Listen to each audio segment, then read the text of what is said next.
Good morning, everybody. So, wanted to make a quick video, a little TSSS, little coaching video. Okay. So, the main thing, I call them hook cards. You gotta have hook cards in your cell. Now, if you guys want to sell a bunch of your bricks with no hook cards, nobody's gonna buy, right? Hook card meaning like a hot card, hot player, cards that are, people are going to want to be paying attention to your sale. And you can post a photo before your sale with your hook cards. And you have to remember the hook cards, it's okay to not make money on them.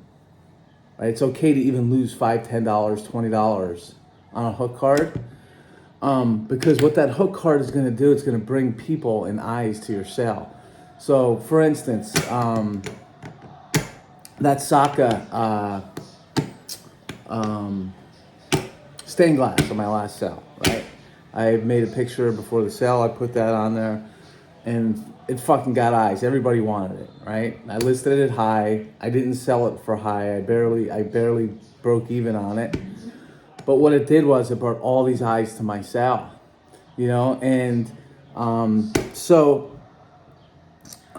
the thing is sourcing these cards, right? How to source them, and it's not just like one hook card to sell. You want to have like 10, and then mix your other cards in with it, and then people are going to build stacks, and you're going to get eyes, and it's so. How to get the hook cards, right? How to source them, because if you buy them on eBay, it's tricky because everybody wants lower than last comp on eBay. So if you buy on eBay, make sure the comps before the one that you're buying are way higher, so you can use that as leverage when you list it. That like the last three were like, let's say 150, 170, and 110, and you bought the 110, and then you could list it for like 135 or something. That's tricky. It's hard. It's a lot of work. And I will say that sourcing hook cards is hard. It isn't easy. It's work.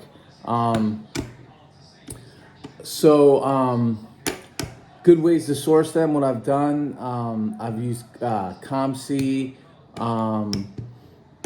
I've used them. I've gone to people that break a lot. There's people on the timeline that are in the cuddle that break a lot, and you work deals with them. So there's different ways to get those hook cards, and you got to work it. So with those hook cards, I mean, it's okay to make $5, $10, $20. Sometimes you make more per card, but sometimes you lose money. Sometimes you lose 5 or 10.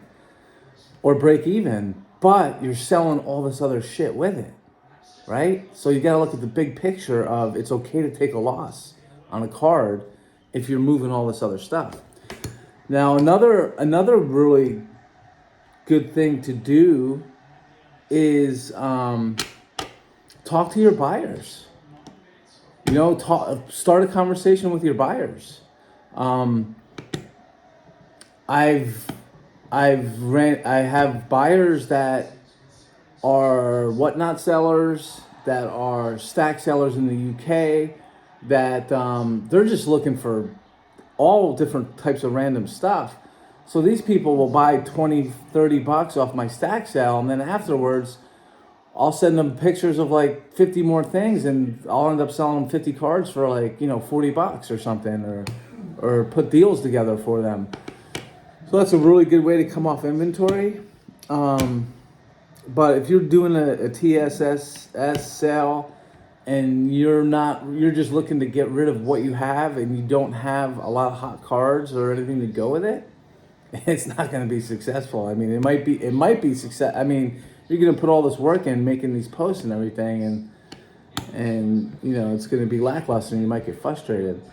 So, keeping up with inventory is an art, and it's something that, to be a good stack seller, Noah Lang just scored Holy fuck. 45th minute. Noah.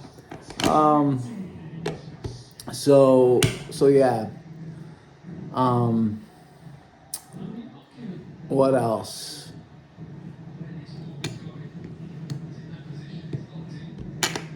Yeah, I would say another thing for me that I always struggled with was people lowballing. Well, not specifically lowballing, like $5 under or whatever. And a lot of times, if you take that offer, that guy's gonna buy 5 or 6 more cards or 8 or 10 more cards. You know, so I've had good success with that. Sometimes I'll list a card a couple of dollars more than I really want to get rid of it because I know someone's gonna, I'm gonna get lowballed. And sometimes there's a card that I just don't want to lowball. Like I put out an auto a couple sales ago, and I put it out there for 55, and the comps were like 65 to 80, and I wasn't going under 55. Like I was not going to take 45, and somebody was like, "Hey, 45," and I'm like, "No, I'm not going to do it." And this person hadn't bought any other cards on my sale for like, he's maybe bought from me like 1 or 2 times ever. I wasn't going to do it. But if it was somebody that's buying consistently and already has a stack on the sale, maybe, right? Maybe. But, you just got to use your judgment. You want people coming back and buying more and more again from you. So, yeah, it's those hook cards, man. They're the ones that's how you get your sales rolling, unless you're ripping shit tons of stuff, which, is a loss to begin with. So if anybody has any questions about that, feel free to reach out. Another thing is, it's like, is when you're doing these stack sales, it's like putting on a show, right? It's like putting on a Broadway show. You want to talk, you want to engage, you want to be funny. You want the people, fucking wanting to watch you, and I've kind of stepped back from that a little bit over the past year or two. But it's fun. It makes it fun, if you're just posting and here's the other, I'm gonna fucking this. You could put this on my tombstone. Never scheduled a tweet. Never fucking scheduled a tweet. It's all live. All the photos are live.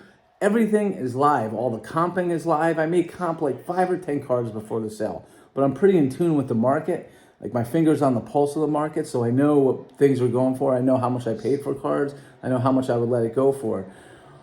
But these scheduling tweets and all that shit, TweetDeck, man, you're fucking taking the human element out of this. You're taking so much out of this. Put the cards on the table, take pictures, list them, let them fly.